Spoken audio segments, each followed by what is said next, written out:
And we are live on Energy Superheroes. Today we have Miklós Veszprémi, and he is with EY Parthenon, formerly Ernst& Young. He's calling in today from Basel, which is very known as the home of Art Basel, as well as the home of Roger Federer. And Miklós is an ex-concert pianist. I can say he's the first ex-concert pianist we've had on Energy Superheroes. And now he's a sustainability and M&A consultant. We're really excited to have you. Welcome to the podcast, Miklós. Thank you very much, Peter. So you got to tell us, how do you go from being a concert pianist to being a sustainability and M&A consultant? That's quite a journey, and we'd love to hear about it. Yeah, so I've been playing piano since I was 5 years old, and it was just the thing to do when I was 17 and thinking where to go to college. It was my whole life. I was practicing for 4 to 6 hours a day already then. So I started my education at the Royal College of Music in London and was playing concert tours around the whole world, like a real superstar, rock star, whatever life. I did that for a few years. But then I thought I want to do something that had an impact beyond like the spiritual impact, of course, that playing a wonderful concert does for people. But climate change, unfortunately, is a reality. And I really felt I needed to do something much broader. Now, with a bachelor's from the Royal College of Music in piano, there's not necessarily that much to do as the next step. I started a PhD at Yale in music. And the really nice thing about Yale is that as long as you write your dissertation, you can do whatever else you want pretty much. So I spent as much time in my own department as I did at Yale Law School and at Yale School of Environment doing environmental law, climate change policy, climate change economics, and really got very deep in all those topics. One of my mentors was actually Susan Biniaz, who head of the US delegation to the UNFD that arranges the UN climate conferences every year for 30 years. And she really inspired me to go down this route. So I started working as a climate change consultant part-time during my PhD. And then during the last year of my PhD, I just saw that I needed to have some sort of a degree to really accelerate my career in that field. So I did an MBA and I applied here and here I am now. That is super cool. E&Y is a great firm, or EY, I think, as it's been rebranded. Tell us about your role there. And specifically, our audience is super interested in M&A. So would love to hear anything related to that. But just generally, anything around sustainability and M&A is interesting to the audience. Yeah, no, very happily. I joined the firm in just exactly the right moment from a number of perspectives. First of all, one of the partners here was going to COP27, a UN climate conference, just after I joined in September. And he needed someone who knew how to get around this conference. It is the largest conference in the entire world. There was like something like 400,000, no, 40,000, excuse me. One day it's going to be 400,000. 40,000 people there. And at any given moment, you will have something like 100 different events you can go to. So you really need to be very focused and know what you're going for. So he basically recruited me to help him out. That's how I got into regenerative agriculture very quickly, very deeply, because that was his big passion that he was promoting at COP. So I've been working mostly on that and starting to build some pitch decks and some business proposals. And very soon there are also projects that are coming around the intersection of ESG and M&A. What EY Parthenon does, it's like the flagship consulting and M&A consulting arm of EY. My department basically does the execution of strategies. Something like 2/3 of all synergies that are promised in M&A deals are not actually realized, just because the investment bankers come up with the numbers, but then they just hand over the book and let's see if it actually works. And 2/3 of the time it doesn't. So that's why there's a lot of value that can be created when you have a strong team like the one that I'm in to really bring that statistic up. And there are a whole bunch of work streams. I mean, everything from cybersecurity to supply chain management and ESG, and how you or take apart the ESG governances and the institutions and the strategies and the systems and everything around sustainability is starting to become more and more of a topic. And that is where I'm building some expertise. No, that certainly makes sense. So specifically, when companies are trying to merge through M&A, they need to be aligned on ESG. If they're not aligned, then you guys can improve that alignment and make sure that both sides are playing well together. Is that a fair characterization of it? Or maybe dive a little deeper into that or talk to a case study? Yeah, no, ESG is, as I said, one of many work streams, and there's so much value to be had. There are plenty of statistics around how companies that are strong in sustainability tends to have a lower beta. So they're more stable, they're more predictable, they're more reliable, and more resilient in times of trouble. And then, of course, climate change is a big issue, not just because it's a problem, because people really care about it, really care to have companies that do something about it. And shareholders increasingly are caring about that as well. So it is becoming more and more important to have companies that are really strong.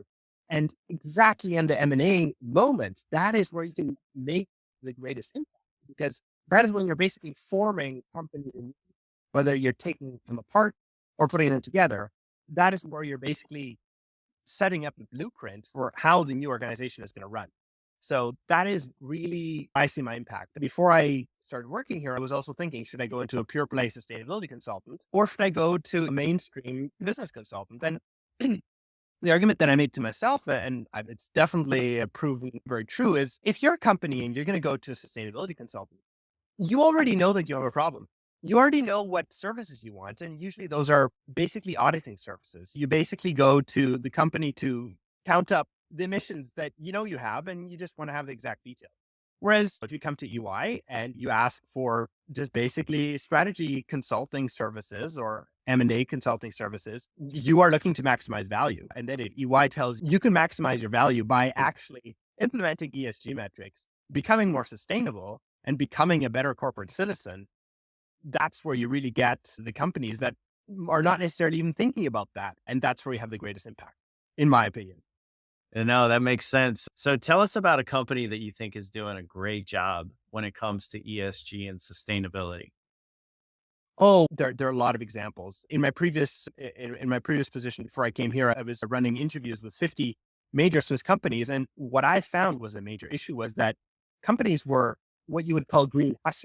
So they were doing more than they were saying more. No, they were saying less than they were actually doing. So they were actually much better in sustainability than their messaging would suggest. And that is part of the downplayed Swiss mentality and culture. But I think it was definitely a good thing. I don't know, to give you an example, say the Swiss postal system or the Swiss train system, both like private partnerships, and they're both doing so much for sustainability. Take, for example, the Swiss train system. They have now launched direct night trains to several dozen locations in Europe from Zurich. That's just amazing. Zurich, you can get to Barcelona, Paris, Munich, Hamburg, Berlin, Amsterdam. That's all Western Europe. Then Southern Europe, you can get to Rome, everything on the way. Zagreb, Ljubljana, then Vienna, Prague. The list just goes on. It's just amazing. I've taken quite a few of them. And that is just such a great sustainability thing. I don't know the exact statistics, but it's several tens of thousands of cars that are being taken off the road by every new night train line that is being launched. When a train is ordered to be more sustainable than an airplane for the same route. And no, that's amazing. So trains by themselves, let's say, regardless of the fuel source of the train, trains are more sustainable than planes and more sustainable than cars. Is that the thesis? Yeah, I don't have the exact numbers. It's about an order of magnitude between cars and trains. So 10 times pollution for taking a given distance on the car. It's probably another one or two orders of magnitude with the airplane. I don't have the numbers in my head right now, but it makes a lot of sense. No, for sure. That I think that's one area where Europe excels that the US can get better on. I'll plug our little state here in Florida, although we're over 20 million population now, but we've added a train called Brightline in Florida that allows us to go from Miami to Fort Lauderdale to West Palm Beach to Orlando. So we're really excited about that. And it's a really nice luxury train. And hopefully that'll expand to Tampa and some of the other cities in Florida. So we're very proud of our Brightline train here in Florida, which is definitely a good thing. Maybe a page taken out of the European playbook. Yeah, the US has been set up in a different way. You guys have been doing the style of urbanization that you have right now for centuries. It's not that easy to get to a concentration of public transport. But I don't have a driver's license, and I lived in the US for 5 years. Somehow I managed. I had a racing bike. It had a little carriage at the back, and that's how it would do everything. I mean, I didn't know if it's inconvenient because I didn't know that. I would just take my bike everywhere. I did live in New Haven. I did live in a city, but I managed just fine. And I wonder whether people show themselves live in these sort of, or the desire is still, and I think that the urbanism will follow. A lot of it is where you live. I live in a community called Abacoa, which is in the Jupiter, Florida area, and it's called New Urbanism, and everything is built close together and very walkable. So you can really live here without a car, but Yeah. that's a rare type of community within the United States. It's like the Truman Show, if you ever saw that movie, but Yeah. it's that kind of a place. Uh, yeah. I don't know. My mother's an urban architect, and I have my issues with suburbs.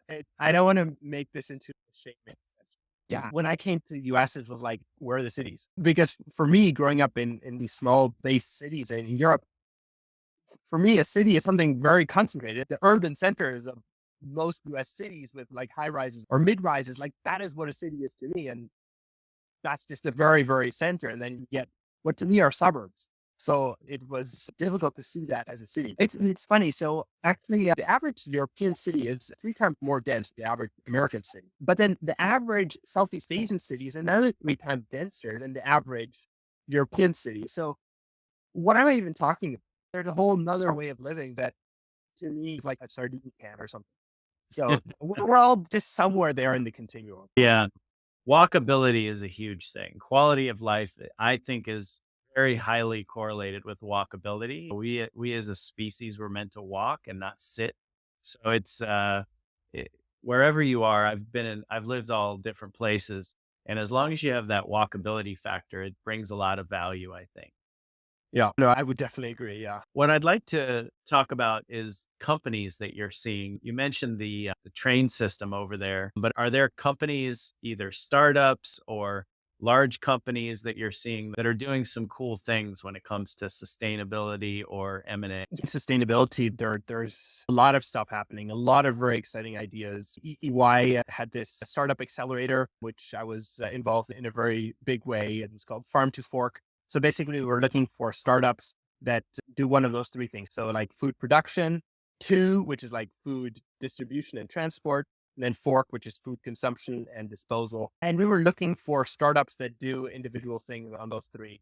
And there were some amazing ideas. Maybe one that was in news just got a 2.3 million francs. It's called Quarry. And what they basically do is turn banana peels into souls. Or they found a process. These are a bunch of scientists at the Technical University in Zurich. And it's just such a neat idea. They're getting a lot of backing for it. Lots of other ideas, lots of American companies too that were in there. Supplant, for example, that is also a very nice company. What they're doing is we talk a lot about food waste, but and whatever the statistics, you can find any number of statistics that whatever a third of all food is wasted. But the one part of the food waste that we don't even talk about is what is all the biomass that is lost before the food that we can that waste is even created. So all the husks, the roots, the stalks, the peels, all of that. So there's one company, Supplant, takes all that stuff and with enzymes actually creates sugar out of it, which is nutritionally much more valuable and actually uses a waste product, which is completely lost and forgotten in the entire value chain at this point. So there's a Now, whole very bunch. interesting. We're seeing a lot of what we call waste to value companies within the United States these days. We saw one where they can take walnut shells and convert it actually through a process into hydrogen fuel, which is an Wow. interest opportunity. And so waste to value is a big opportunity. Food waste, we're seeing municipal waste being used to convert to renewable natural gas. So it's definitely an exciting area where you can get some sort of agricultural feeds. And of course, you see the dairy farms are doing it where they're converting cow manure into RNG, and it has actually a negative CI score because of the fact that there's a lot of methane emitted from many of these agricultural waste streams that is terrible for the atmosphere. And it's just sitting there, it's in a landfill. So you're not only mitigating that, but then you're converting that to renewable natural gas, which fossil fuel natural gas. So it's an interesting model for sure. Yeah, I know. And I think that there are so many sectors that have exactly that potential to become a net polluter, to become a negative polluter. So actually a sequester of carbon. Take maybe regenerative agriculture, one of the major topics I'm working on right now. It's accountable for something like 25% of the world's emissions. So 1/4 of all world's emissions is that. But if you transfer it to regenerative agriculture, you could actually stop climate change just by transferring the world's agricultural fields into regenerative agriculture. So you're going from plus 25 to potentially minus. There are a lot of other examples. I don't know, take concrete as well. Yeah, concrete, there are also numbers, depending what exactly you're counting, but it's about 10%. That is one of the numbers that I know. 10% of the world's emissions are just like in concrete and building. If you could turn that around, and there are technologies around making concrete or making concrete that when it solidifies, it sucks in carbon dioxide and actually traps it, or do away with concrete altogether and use CLT, which is like a technique of using wood, but combining it and cross-laminated timber. So combining it in such a way that it actually is as strong or stronger than concrete.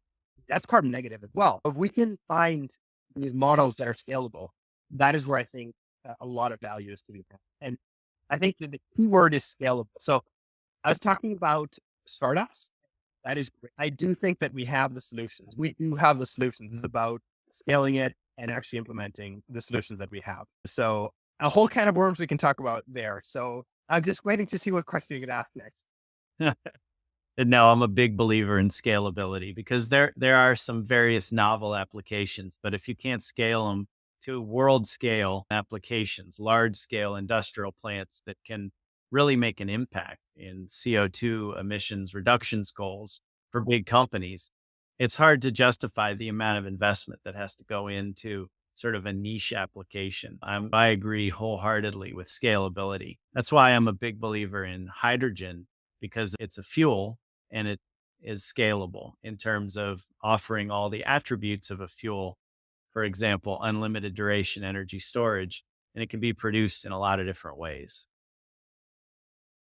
Yeah, hydrogen, I feel like that too, but I am a little bit careful because if you look at where does the hydrogen come from, something upward of 90% is from very dirty sources. And that's just a matter of fact. Are we gonna replace all of that in the next 10 years? I'm not sure. How long is it gonna take until we're at blue and green carbon? I don't know. And we talk about hydrogen as a fuel source, but I think it is more accurate to talk about it and compare it maybe to a piece of copper. Because a piece of copper makes electrons go from one place to the other. That's an energy transmitter. Um, Hydrogen, in a way, is also an energy transmitter and energy storage in that sense, but it lets you move energy from one place to the other, like copper wire. It's not a fuel source itself. Like you have to put the energy in one place. It's just the means to move. So we need to be concentrating more on like, how are you going to get the energy to make it into hydrogen in the first place? That's where I think people forget to look at that. Yeah, I would agree that there are some technical challenges that'll have to be overcome. I look at the technical challenges related to hydrogen as being more overcomable than, let's say, the technical challenges related to scaling the grid to meet full scale electrification, for example. So I do see technical challenges with all scalable solutions, but I think there's something unique about an unlimited duration energy storage fuel source, which is why our whole system's been built around fossil fuels now, is because the fossil fuels can be combusted and they store energy in an unlimited way.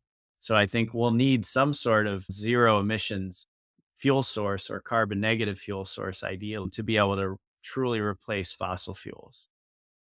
No, I would definitely agree to that with a proviso that it works better in a car-based economy, which is the US. So I think that if you have the density of Europe or grids start making more sense as well, just because everybody's just closer together and you don't need to move energy as far and as often. Yeah, absolutely. But These energy systems are so complex and diverse across the world. I think there's my favorite saying is we have to do and not or, right? We've got to do multiple things to get to net zero. It won't be one silver bullet or another solution. There's going to have to be a lot of solutions for different places. yeah, I definitely agree. And it would be wrong to hope for a silver bullet that is going to save the problem because look at nature. It is just infinitely complex. And everything we have is a niche, a synthetic nature that we've built. And it's necessarily going to be extremely complex, just like nature itself. Yeah, for sure. So I want to transition and talk about LinkedIn because I do see you very active on LinkedIn. And I think that's how we connected originally was through LinkedIn. And now here you are on the podcast. Most of our guests do come from LinkedIn. Can you talk about how you've been able to improve your profile, build your audience on LinkedIn, and how you view social media generally as a potential solution and a positive contributor to the climate problem?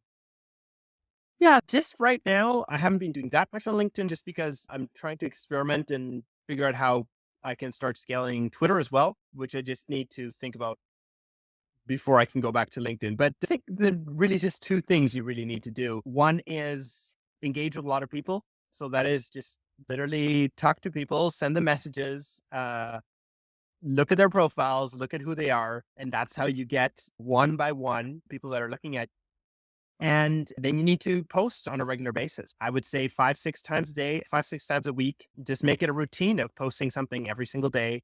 And it needs to be good. You need to make engaging content. But I am so often amazed by the LinkedIn algorithm that one post that I think is like really important will get like 2 likes, and then another one will get like 5,000. Like the one post that you actually noticed me on, it was just, I think it was Christmas morning, 4 a.m. I just couldn't sleep for some reason. I was hot or I don't know what. I just thought, yeah, I saw this nice post the last day about roots. I've been thinking about regenerative agriculture. How about I just make a post out of that? It was 4 a.m. It took me about, I don't know, 12 minutes to make that post. What? It was seen by 700,000 people. I don't know, 6,000 people or something now have already liked it. Other posts, I spend hours sometimes thinking about what am I exactly going to write at a distance. It does. But, you just need to keep going. You have to keep writing and you have to enjoy it. You have to, because that enjoyment really comes through as well. People see when you enjoy what you're doing and people appreciate genuine curiosity. And it becomes easier and easier. Like I just have this document on my computer that I just collect ideas. And for every one thing I post, I have 2 or 3 or 4 ideas of what I'm going to do next.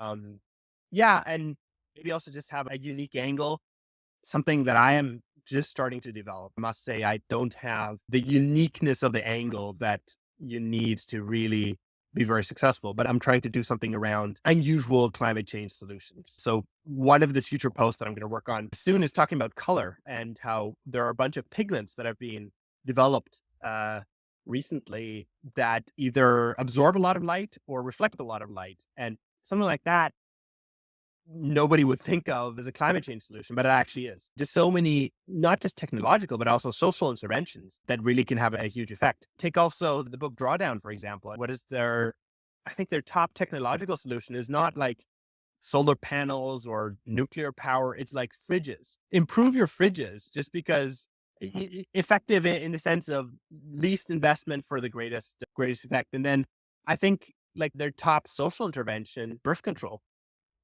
Also, if you think of it, like every single child that lives on the world is like that's pretty much one of the worst things you can do in terms of emissions. Like if you just want to take a very even-handed approach, just looking at what are the raw facts. Yeah, I can really recommend that book if you're interested. Yeah, but so many things and crazy ideas. I've heard this one crazy idea of trying to restore woolly mammoths, like trying to the Jurassic Park and introduce them again into Siberia because they're so heavy that when they walk over this semi-frozen steppe, they actually compact the earth and help it freeze and gas less out. That's actually a huge climate change technology in that sense. There are also examples of how sea lions, I think they are basically cultivators of these kelp forests. And the kelp forests are just enormous carbon sinks that if you just protect sea lions, they will cultivate the kelp forests and that will be a huge carbon sink. So there are all these super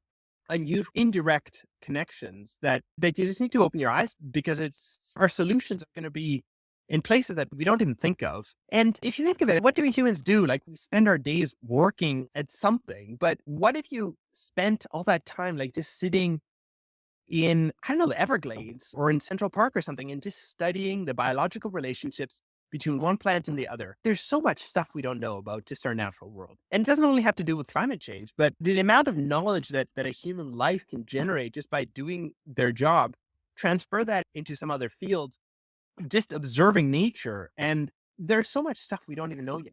So yeah, just maybe a call for look for sustainability solutions wherever you can. Be open to just be wowed out of your mind. Like I recently was with just pigments. It's a white color. A white color that looks like white like any other, but can be applied. And now, Miklós, those are some big ideas that you have there. And what was that book you mentioned and the author? I'd like to make it available for the. I believe it's Paul Hawken Project Drawdown. It's a few years old, like I think 2018 or something. Sounds like But there's some big ideas there.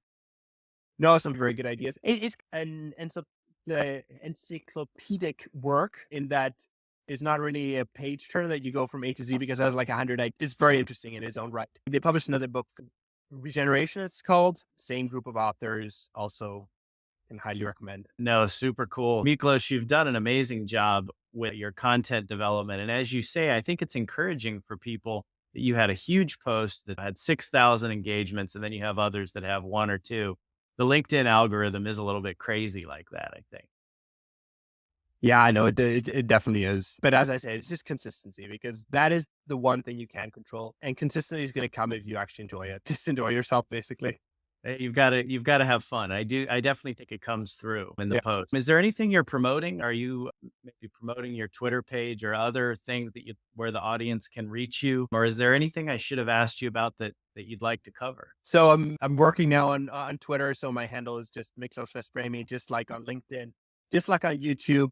YouTube is the next frontier. Through my whole background as a concert pianist, I'm very well versed in how YouTube works, but I will be transitioning it to really promote all my content. I'm thinking of doing a video series at some point, but just one thing after the other. I also am a consultant working 12 to more hours per day on a regular basis. There's only so much I can do, and it's just about doing things methodically, carefully, and sustainably, because that is how you will scale, just like with so many other things. And the big topic that my boss mostly is promoting right now is around regenerative agriculture, because there just is so much potential around that. I really recommend folks to check out maybe the initiative for what is it, 4 per 1000. It basically is 4 per thousand translated, and it's an initiative by the French government that basically shows you that if you just start increasing soil organic carbon content of the world's soils by 0.4%, you can effectively stop climate change. Another one is the One Earth model, also looks at the same issue, tries to put some numbers to all of that. Yeah, no, that's pretty much it. No, I think a great takeaway for the audience is going to be regenerative agriculture. That's not something that we focus a lot on, but clearly an area that can make a huge impact. And if E&Y is thinking a lot about it, it's probably something the rest of us should be thinking about. And then let me just put out there, the real El Dorado is measurement.